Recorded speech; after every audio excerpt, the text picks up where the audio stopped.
Amazon adding a little nice badge to your seller profile. I'll show you what this means and how it might impact you. My name is Stephen Pope. I'm the founder of My Amazon Guy.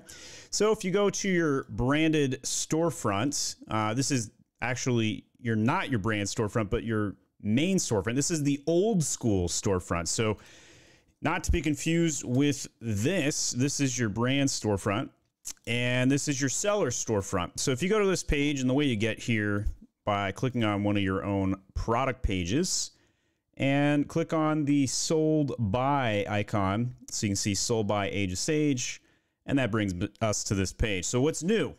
These badges right here. And you can see 5+ years selling on Amazon, 50K orders in the past 12 months, 50+ products offered. So I don't actually know what the caps are. I don't know if they're capping this at any particular thing. But this is nice. I'm going to zoom in here so you guys can see it a little bit better there. I have an old logo. I kind of rebranded my storefront from Momster to Age of Sage. Never went back here because consumers don't come here. Bottom line is this isn't going to impact anything. However, I do think that at some point consumers are going to start checking like, hey, is this a Chinese seller? Is this a US seller?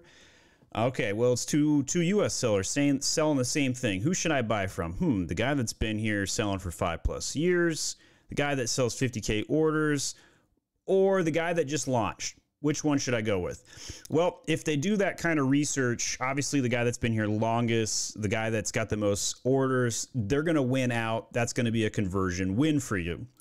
But I just don't think very many consumers are going to end up here. So, I mean, if you think about it, you go back to the consumer page here. This is the product display page, also known as the PDP.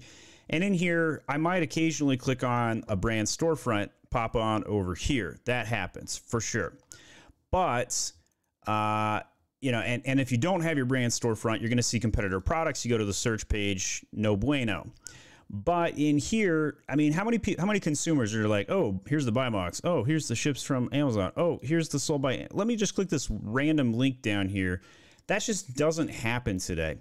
I think maybe 1 out of 1,000 buyers are even aware of this. Maybe the same stat's true for sellers. I don't even know.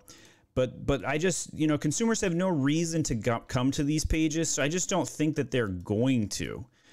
So probably minimal impact change, but definitely a positive one. I have a lot of content where I'm talking about Amazon and all the crappy things they do, and all I want for Christmas is functional Amazon seller support. And it's just unbelievable, all the things sellers are going through right now. Restock limits. Check out this announcement earlier this week. I mean, just holy crap, so many things sellers are going through. So it's nice to have a tiny little small win here.